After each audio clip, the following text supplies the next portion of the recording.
Texas Farm Bureau Insurance wants to provide a trip for 12 to the Auburn game. That's on November 12th.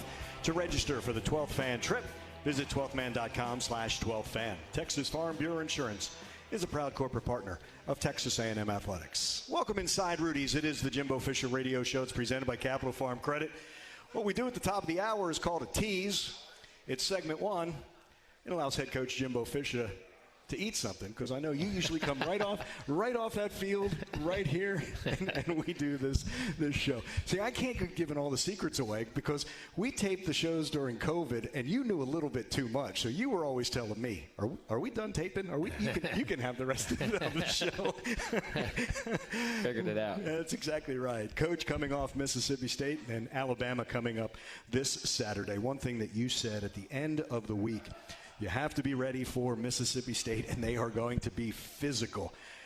The way the SEC West just is, right?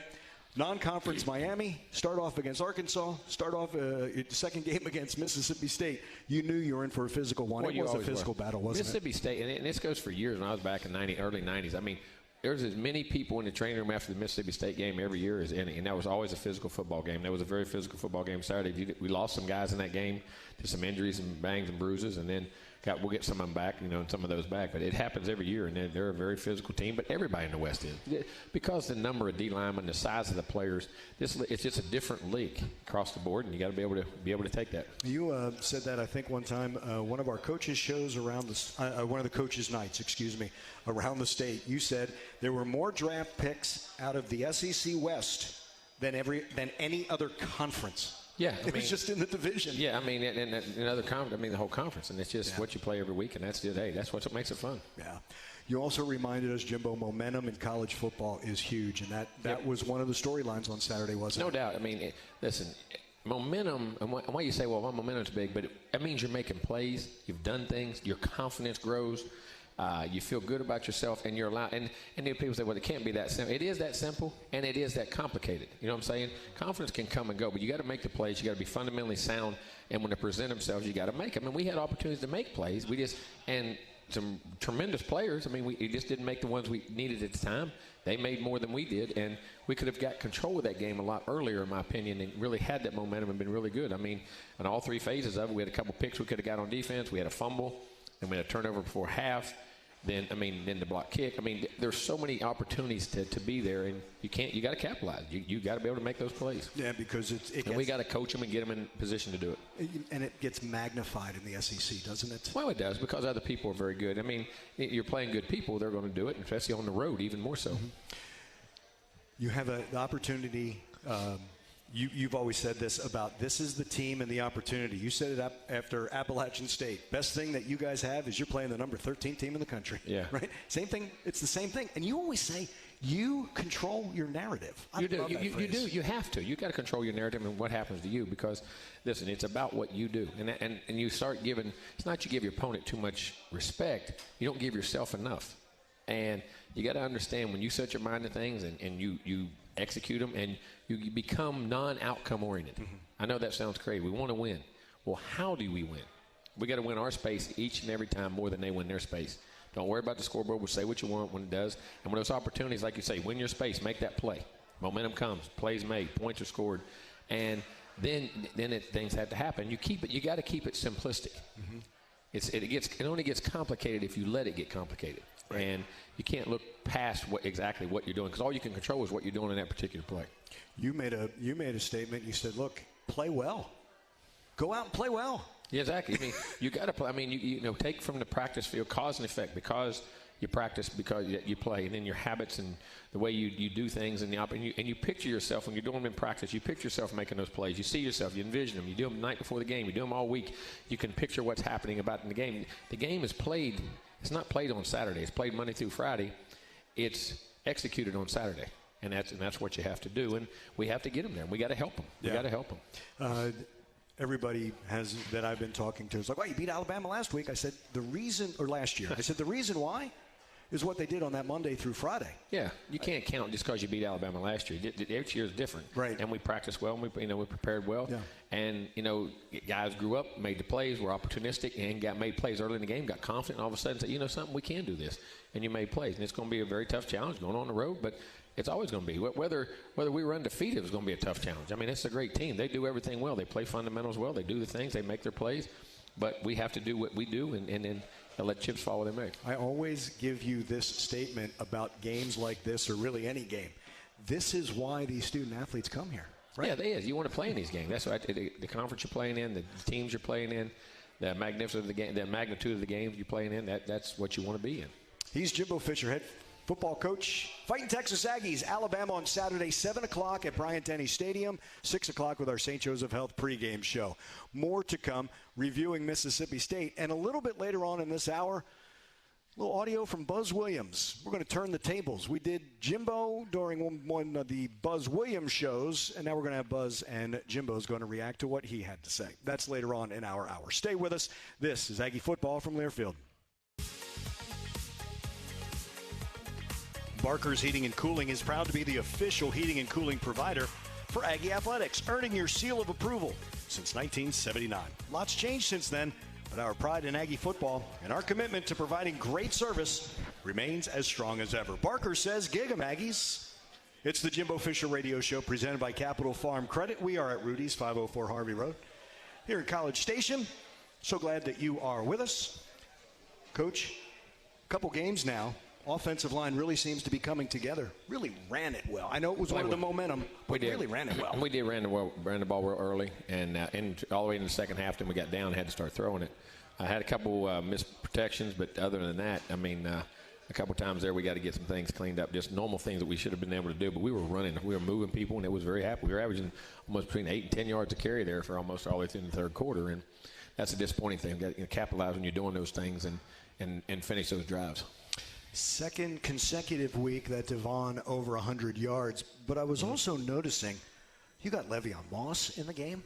Yeah, you got some guys in the L.J. game Johnson, and Mardan. We got some other, but we just hadn't had the at-bats. You know what I'm saying? We got to get the tempo. We got to get more plays and get the things we're going and get the numbers of plays. And there's some really good backs there that And Devon, of course, is playing great football and is doing a great job. But those guys can be very good players too. And we got to keep working them in as this season goes. That's for sure. Saw in practice, he did that little hop, step, and acceleration through the hole, and I was like, oh my gosh. No, he's going to be a guy now. He's going to be a guy.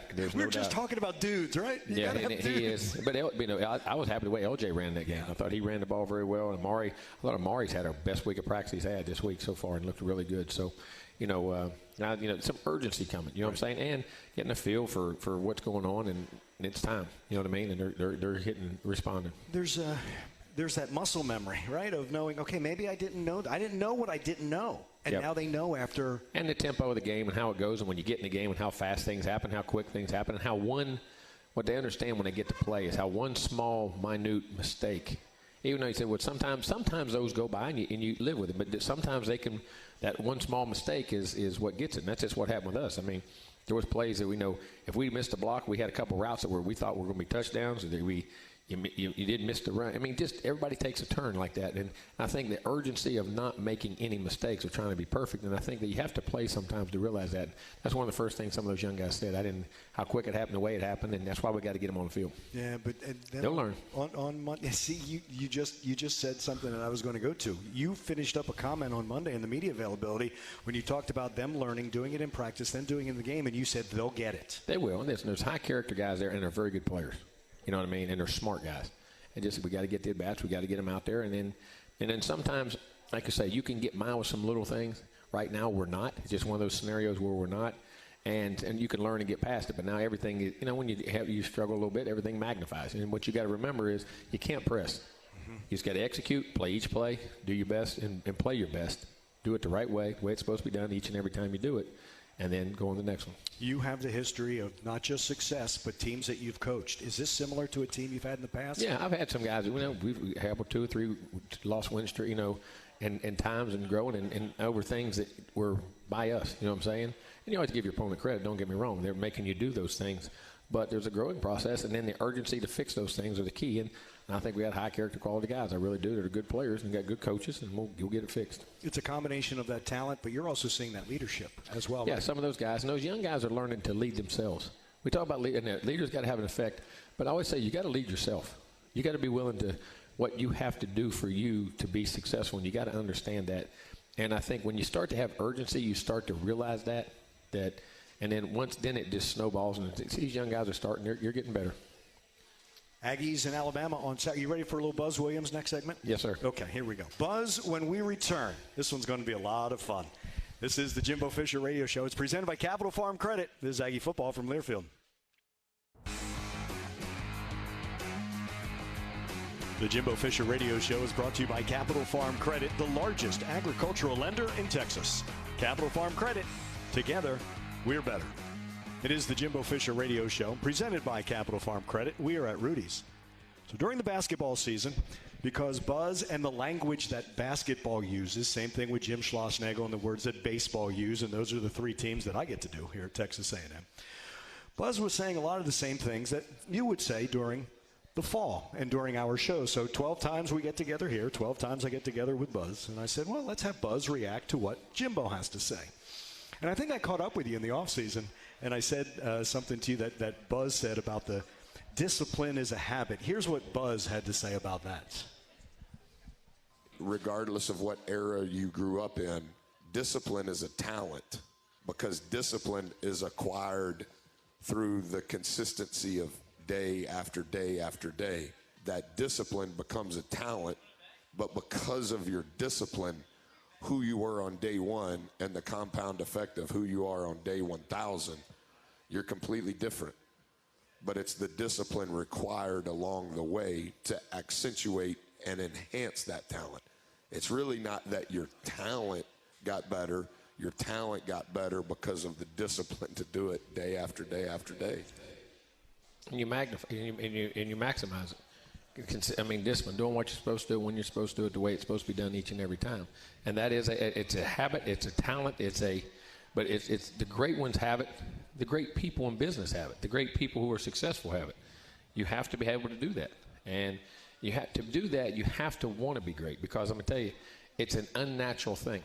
Like I always say, human nature is to take the easy way out. Human nature is not to strain and not to do those things. It's not natural. And that's why those guys that are great are so different. There's only so few of them, because they're willing to do those things that you have to do. And I don't think everybody says it's a sacrifice. It's a priority. Mm-hmm. You've prioritized what you want to be and what you want to do. And that is a talent too. Everybody thinks, Jimbo, that it's this magic formula. There's nothing magic about it. The secret is there is no secret.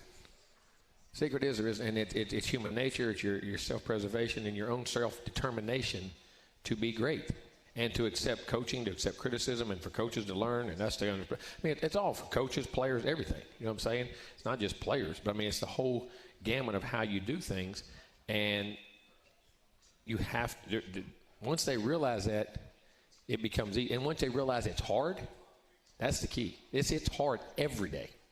Every day is hard. There's never going to be an easy day. Once you realize that, then you accept it, then you can move forward. And that works for every player from their freshman through their senior year. And when you're saying it's never changed when you're a senior, because what are you trying to do? You're trying to go on. Is it going to change in business? Right. Is it going to change when you're running a company, or you're working for somebody, or what you're doing? Is it going to change when you're a dad? Mm-hmm. Is it going to change when you're a husband? Is it going to change when any of that stuff happens? I mean, every day you're something like that has to happen. We wound up the season at home at Reed Arena by beating Wake Forest before going to the NIT semifinals and final at Madison Square Garden. And Buzz joins us post-game. And here he talks about toughness. It's so hard to quantify the power of every day. Tough is not fighting when you don't have to fight. Tough is not pointing at yourself and tapping your head because you dunked on somebody. Tough is, can you get out of bed tomorrow morning earlier than you did yesterday? And today, can you find a way to be better than you were yesterday? Because a tough person is going to have an insatiable desire to get better, and they're going to find a way to just improve just a notch. And then they're competitive enough to wake up. Can I figure out another notch while not negating the notch I achieved yesterday? And then that becomes the game you play. I think everything goes so fast that you want the attention on you, and you want the likes and the retweets. And no, we don't have to clip videos of your workouts, and we don't have to say, look at me, because over time, if you'll be tough enough to add a notch and to wake up just a little bit earlier and to be a little bit more efficient, your efficiency will change your effectiveness. And then through your effectiveness, that will create an unspoken confidence. And then you start playing a game, a figurative game, different than everybody else is playing. And so you begin to think on, work on a game that nobody even knows you're playing. And that game is not just on the floor. That game is in how you treat people. That game is in how you talk to people. That game is in the teammates you are. That game is what you do in the weight room. That game is what you put in your body. That game is what you put in your brain. That game is what comes out of your lips. That game is what you allow in your ears. And if you can get everybody pulling towards that game, now all of a sudden who you are as a person and who you are as a player will be on a parallel upward trajectory. It is. I mean, that's why the first thing we talk about, toughness, effort, discipline, pride, and grit. And it's not just physical toughness, it's mental toughness. And if you don't have mental toughness, you never have physical toughness. Like you said, toughness is not fighting, it's fighting through adversity. It's fighting to get better. It's fighting to improve. It's realizing that I'm never perfect, and I have to do those things. And toughness is a virtue that is waning in our world today. And I really mean that. I mean the ability to grind through those things. And it's one of the qualities I think I always have. I say having toughness, effort, discipline, pride, those are choices. Your talent's a gift. Life's about choices. The choices you make you. And you got to be willing to make the right choices. And to make the right choices, goes back, you got to have the right priorities. You make choices based on your priorities. And always, and like he said, if you're tough or you're a great player, you don't have to tell nobody. People will tell you. When you're a great player and you're doing things right and you're doing this, you never have to say a word. They will tell you. And my dad told me that when you were a young guy. Quit worrying about being somebody. Do your job, and they'll let you know. And that was kind of like Bobby Bowden told me in coaching. Quit worrying about getting the next job. Do a great job of the one you got. Somebody will come hire you. You know what I'm saying? It's the guys who want the next job and the next thing, or those are the people that never make it because they quit not doing the job they do. And there's going to be tough times. There's going to be hard times. There's going to be good times. Just do your job. That's where the growth comes. And that's where the growth comes. That's where the toughness. Because it becomes the choices you make of the habits who you want to become, which magnifies your talents. Talent should be the last thing you ever rely on.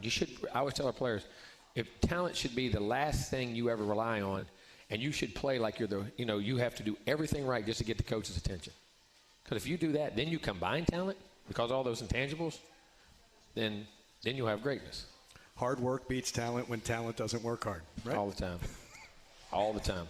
I'm going to go back in a little parallel to that. You've said this. Buzz has said this. Your choices affect your chances.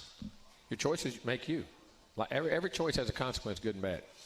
Okay? And you make the choices based on the right information decisions you make. And those choices are based off your priorities. I always said to them, if you getting to treatment on time, you getting to practice on time, you practicing over, you staying an hour. I always tell our kids, if there's a party that went on, going on, and y'all want to go to, and you have no car, you have no transport, it's amazing how you figure out a way to get to that party. You know what I'm saying? You got a priority.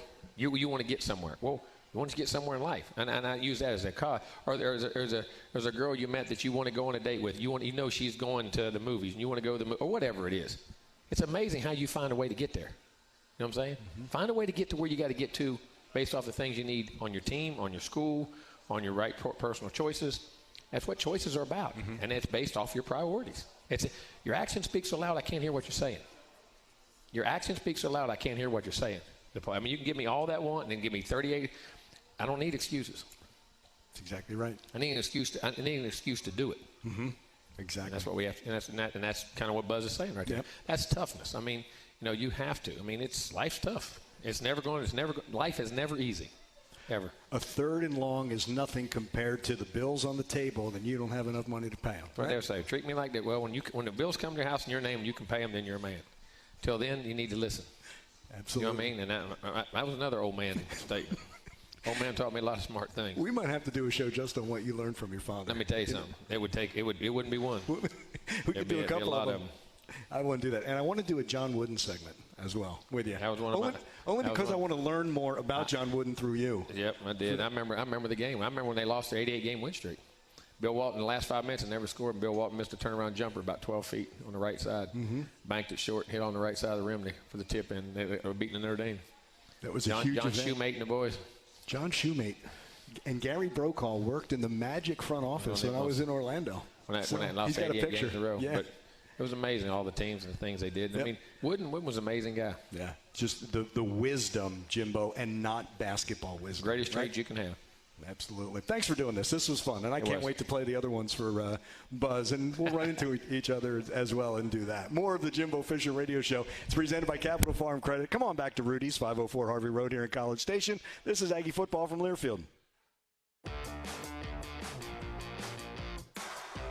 Howdy, Aggies. Andrew Monaco here, inviting you all to visit Costa Vida Fresh Mexican Grill. Baja-style Mexican, made from scratch daily, serving breakfast tacos, lunch, and dinner.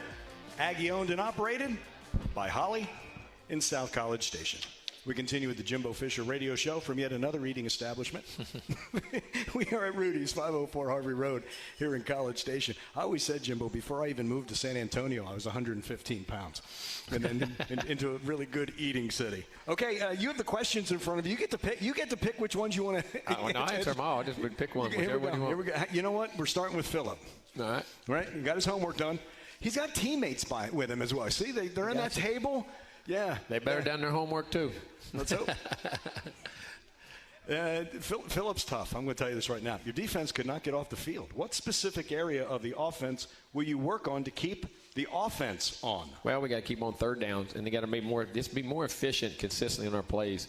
And so you make them with third downs. And we had a couple protection breakdowns on third down. And we had some guys that were open and made some plays, and got to stay positive in that way so we can keep drives alive. A number of plays went up way in the second half. We had 50-some in the second half. But, we got to stay on some drives and got to take care of the football. That's the other thing, which is something we had been doing really well. Mm-hmm. We're doing really well. But got to take care of it and got to convert on third downs. We got to make first downs better so third downs are shorter. Yeah, that third and short is always a key. Yep. More manageable, correct? Yep. Got to work on that part of it in our third down conversions. Charlie is asking, since the Arkansas game, Anias injury, would you think about putting A-Chain at receiver? Oh, yeah. Well, you notice we put him out of the backfield a lot. We move him around. We do a lot of things with him. And wherever he can touch the ball, we'll find ways to get him the ball. There's no doubt. He can play all the different positions, no doubt. Jovan, is that it? Jovan? Been corrected. How about putting A-Chain as a punt returner? Well, he does catch punts. And had Nias and Moose, and everybody wants to touch the ball, but he does have to have a break. He can do punts, and he likes them. He likes kickoffs better. He does, but he can go in there. He's one of the guys we have for fielding punts right now. But you also got to make sure you give him a little break too. You know what I mean? And seriously, but what we're trying to do, and other guys do a real good job at it too. But he can do it. There's no doubt. You've got those game changers though in those positions. Yeah, we had a good return the other day. Nice punt. We finally got some space on the punt return, which got us down. That was a drive I think we fumbled on the 4. We got good field position, and we're driving down to do. And unfortunately, and of course, he had a kickoff return that come out there too, a little bit right before the half. So, all those guys we're doing, and the return part of it, we're doing a really nice job. And that's the thing, and we'll talk about this more about Alabama. And you always talk about all those phases that they have. That's what separates the great teams, right? When you have those game changers in those positions. I love when people say, "Well, defense is one that wins championships, and offense sells tickets." No, if you want to win championships, the championship teams I've been on and the championship teams I've watched are really good on offense, they're really good on defense, and they're really good in special teams. They affect the game in all three ways and also can complement each other. Like you say, well, they didn't answer 50 points a game. Well, maybe that's not what the product of what that team and that defense needed. You know what I mean? They averaged 30 or 35 or 38 or how they ran it or how they threw it, but they could affect the game in all three phases. And you have to do that. If you're in today's world, if you're going to be a great team, you got to be able to do it in all three phases. Yeah, you always hear about those hidden yards. If you were talking about special teams, right, the third down, first and second affecting that, a punt return, you can have that short field, and you could be on the plus side of the field. You always talk about the 25 being that standard, and anything above that, if you had that shorter field. Exactly right. And the punt return, if you can average a first down every time you get a punt. You can average every 10 yards of punt return. That's a first down every time you're catching the ball and bringing it back and hitting things. And, of course, you get those. If you're able to get that 10 yards, then your space starts to grow and you're able to make the bigger plays and where you have to go to in that regard, too. So, I mean, every phase of how you can shorten the field and lengthen it for the other team. And that's where Nick comes in.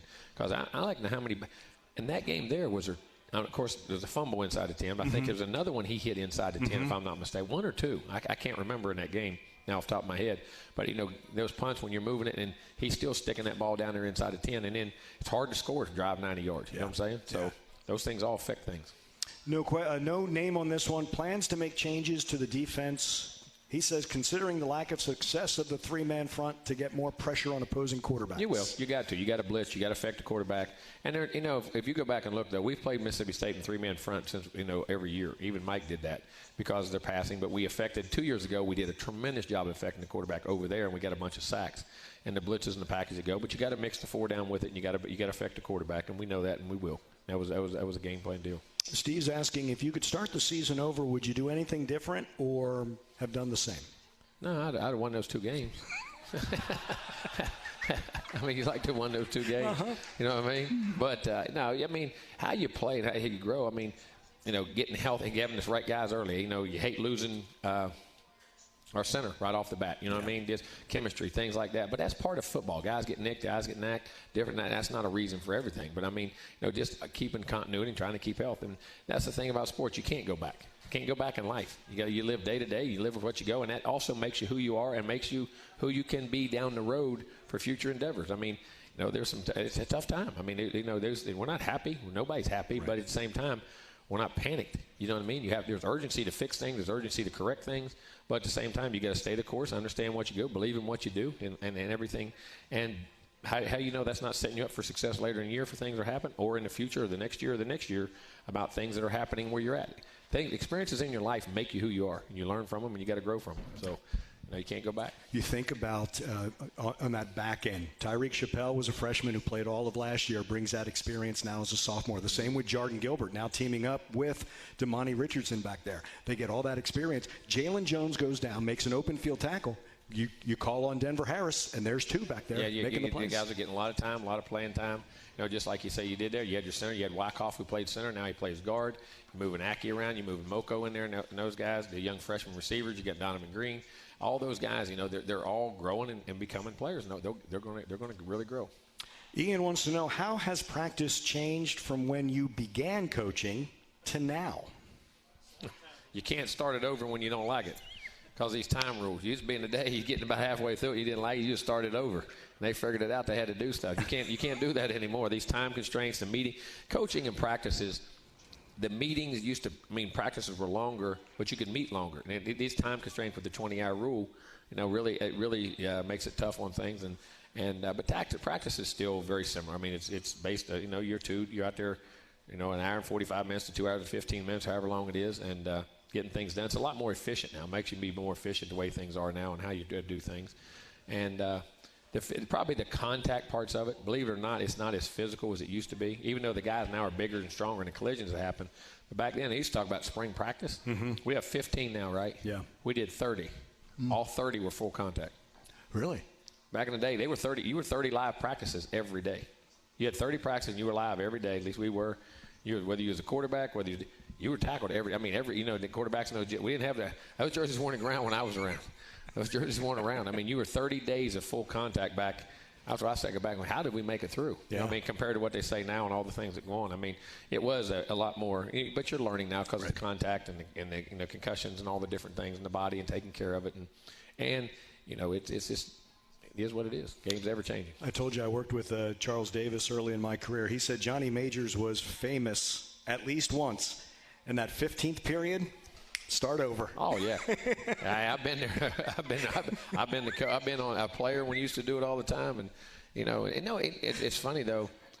When it happened, if you love ball, we didn't care. We just kept playing. And I've coached guys that when we was in Florida, I'd say that.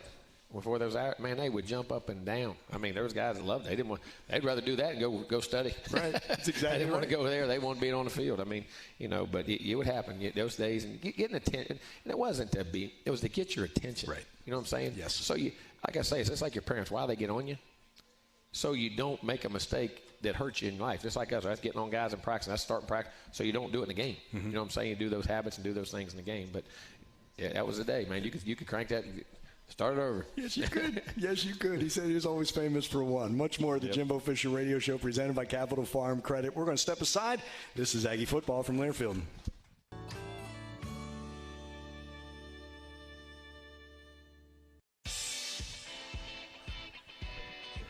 Rudy's is a proud sponsor of Aggie Football. Be sure to stop by your local Rudy's or Rudy's.com for some real Texas barbecue. Enjoy 100% oak smoked meats, delicious sides, and Rudy's signature sauce. And don't forget, Rudy's serves breakfast tacos every day until 10 a.m. It will be at 6 p.m. on Saturday, Bryant-Denny Stadium in Tuscaloosa. The Aggies and Alabama, that's our St. Joseph Health pregame show. And then Dave, Will, and I join you at 6, and then at 7. Football at 7:10, Alan Cannon has told me, and there's a possible 5-minute slide on that CBS game. Just a little inside knowledge for you for Saturday, the Aggies and Alabama, all along the Texas A&M Sports Network. We're going to step aside one last segment. We're going to preview Alabama on Saturday. The Jimbo Fisher Radio Show presented by Capital Farm Credit rolls on. This is Aggie Football from Learfield.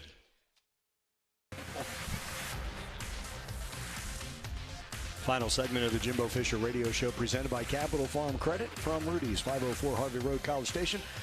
Programming note, first time we're not going to do a show during the bye. We would do that in the past, but They changed this time. Yeah, they changed. You know what? Go hunting, like you always say. Go shoot at something. You always love that, right? I would, and this thought, Jimbo, of bye week is an off week is the biggest misconception, correct? There's so much work from recruiting to you got your recruiting to you got to get on top of what you're doing all year, but you're out. You got to go out on the road. You got to do those things. What you're getting ready for the second half of the season, what you're cleaning up from the first half, what you're getting ready for the second half, what you're getting healthy, but then you're getting schemes and practice, and I mean it's a lot of work and a lot of busy work, and let you get things done. But you have to get through Saturday, right? Oh yeah, you got to get through. We got to get through Saturday, and it's one of the 12 times we get to go play. We're fortunate enough to do it and go play a great team in Alabama. They're ranked number one, and like I say, they're good in all three phases. Coach very well. Nick does a tremendous job. We all know that. And they got really good players, and they play confident. They play well, and they built their culture to be the right thing, and they're doing well. And then, like I say, Bryce Young's a Heisman-winning quarterback. Receivers, the transfer back Gibbs is phenomenal. He can really run. They got a great transfer there. Receivers, the offensive line's getting better. Tight end's a good player. Defense, Will Anderson's outstanding. Dallas Turner's the other end. They got two of them that can rush. Toto, and I hope I say it. I don't mean that in any disrespect how you say it, but he's a tremendous linebacker. Moody does a great job. All their safeties going to be drafted high. The young corners are athletic, and their kick returners, kickoff return guys average 30-something yards. Punt return guys 16 yards, which is Kool-Aid. I mean, they can.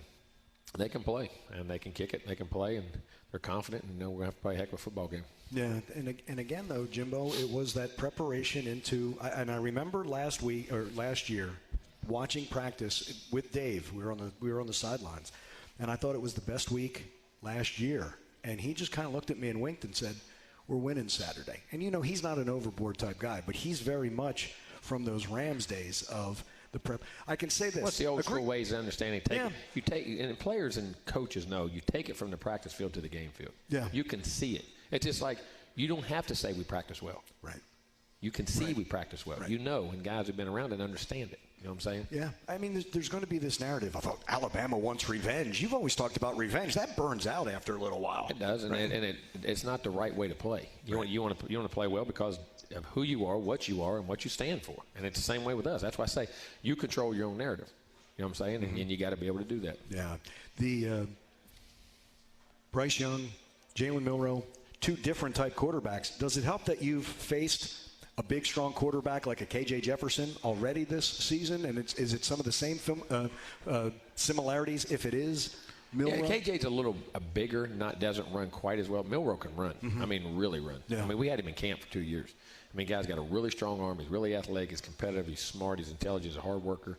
And he's a little bit different than KJ, a little more dynamic as far as speed and burst. not as big, but can throw it really well. I mean, they're both great players in their regard, a little bit different, but you know, it doesn't hurt. But you know, they're two different types of guys, but they're excuse me, they're not as different as you think they are. Because I mean, they're more similar. Bryce can beat you with his legs and doesn't have to. He picks his moments, but he's such a wise guy when he plays. You can see the knowledge which he plays with. Yeah, and that talent, as you mentioned, I believe JoJo Earl has a chance to be back for them. I think he had a catch last week, but he has been out. Maybe Harrell as well, that transfer from Louisville. But I think back to last year, Jimbo.